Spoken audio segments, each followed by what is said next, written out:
Get ready for a PlayStation overload. Access episode 32 is here and rocking an awesome lineup, including first-person shooters galore at the EA Showcase in London, a trip to BAFTA for a look at this Ghost Recon-themed short film, and a roundup of all the week's hottest PS3 news. First though, we're snapping down the sights for our Wacka Nazi game of the week, Sniper Elite V2.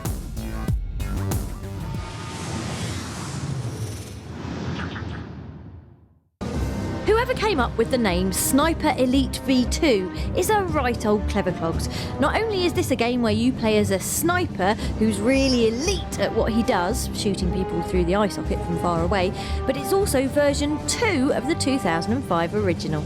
Genius! And V2 also refers to Sniper Elite's plot, which sees OSS operative Carl Fairburn dropped into 1945 Berlin to mop up the evil scientists responsible for the V2 rocket program. Go America! The last thing anyone wants is a horrific weapon to go off at the end of World War II.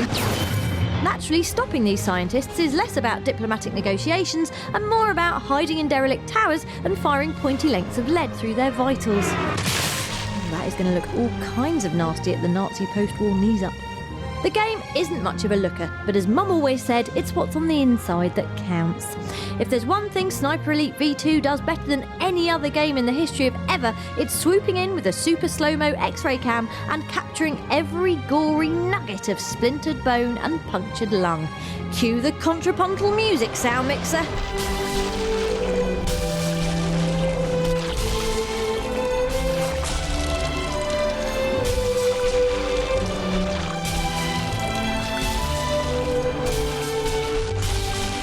Lovely. And that's pretty much Sniper Elite V2, a sea of Nazi grunts standing a long way away, waiting for you to lower your heartbeat, steady your aim and send a high-velocity sniper round crunching through their innards. Moving between vantage points provides a stealthy challenge, as Fairburn isn't particularly well endowed in the close-quarters combat stakes. I'd keep that pistol in your trousers, mate. But he does come packing trip mines and grenades for an explosive defence. And rocks. Infinite Nazi fuddling rocks. Fetch! Chump. The game launches on May the 4th and is pretty much essential for anyone with an interest in long-range shooting and or broken human anatomy.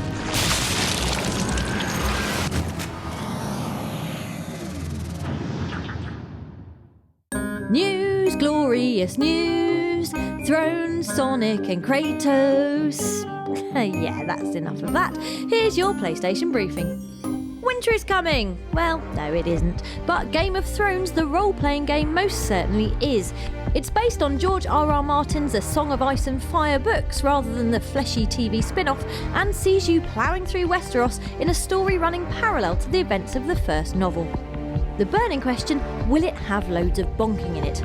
Well, lead designer Sylvain Seshi, will it? We used to describe Game of Thrones as death, politics and prostitutes, and you will find that in the game. That'll do. Guess who's back? Yes, tell a friend. Old angry Spudface is here for another limb-ripping yarn in God of War Ascension. This time it's a prequel though, charting Kratos' life before he got all shouty, had chains soldered into his arms and became a god.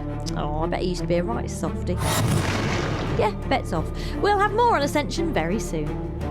Also making a triumphant return is Sonic, in his biggest mouthful of a title to date. Sonic and Sega All-Stars Racing Transformed! This cartoon karting sequel sees the spiky blue wonder whizzing through land, sea and air, as explained by producer Joe Neat. We've made 3 games in one here. We've made proper flying, we've made proper boating, and we've made a really kind of advanced version of the karting in the last game. And that's your PlayStation briefing done for another week. We'll hit you with more news next time.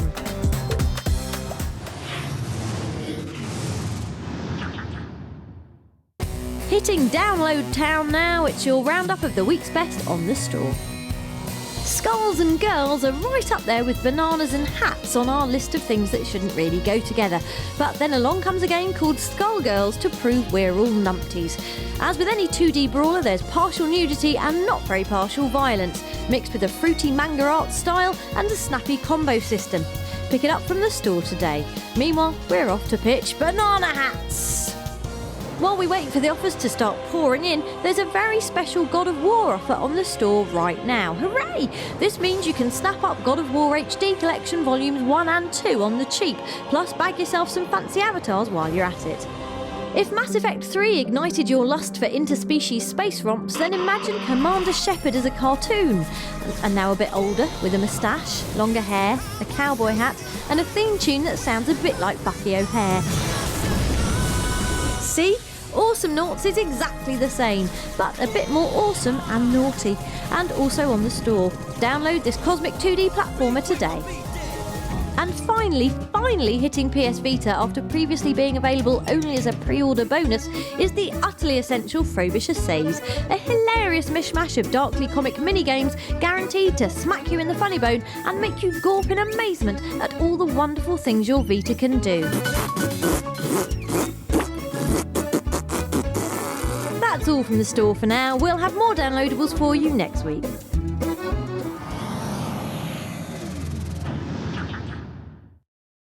We're at BAFTA for this week's bonus level, but shh, it's all top secret.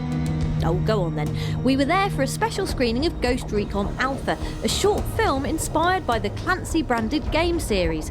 After soaking up the A-grade silver screenage, we caught up with the directors to ask how the film captures the essence of Ghost Recon. We decided to tell a story that was a very classic mission, assassination mission that goes off the rails, and then that turns into something that becomes very intense and looks like a gaming experience. Ubisoft's Adrian Lacey and Jean-Marc Geoffroy were also on hand to talk about how the movie connects to the upcoming Ghost Recon Future Soldier. More or less, you will have two guys in the movie that you will find also in the games. There's also little like secrets and hints, and we've tied a few little bits and bobs together as well, just to make it interesting for the people who are going to see it. Thanks, chaps, and we'll have more on Future Soldier very soon.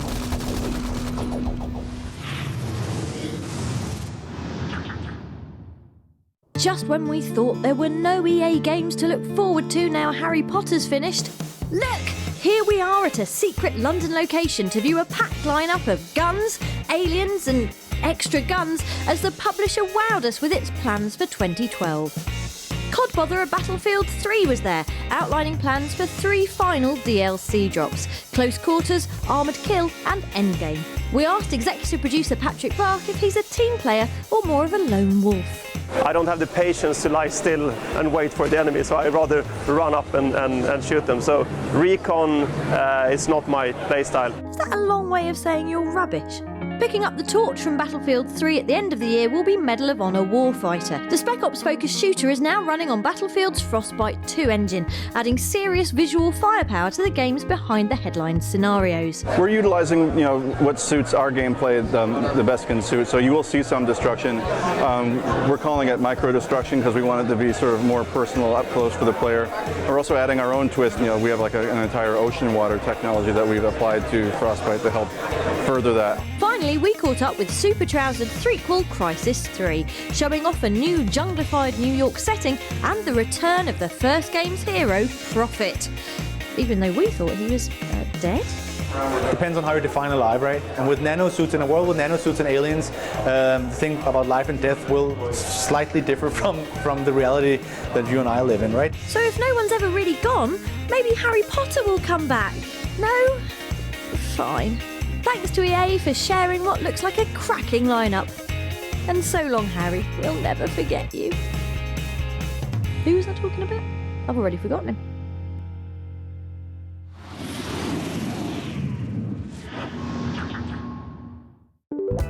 Before we say goodbye for another week, we'll say hello once again from the war-ravaged streets of Berlin, where sniper Carl Fairbairn has been bursting to show off some of his more underhand tactics.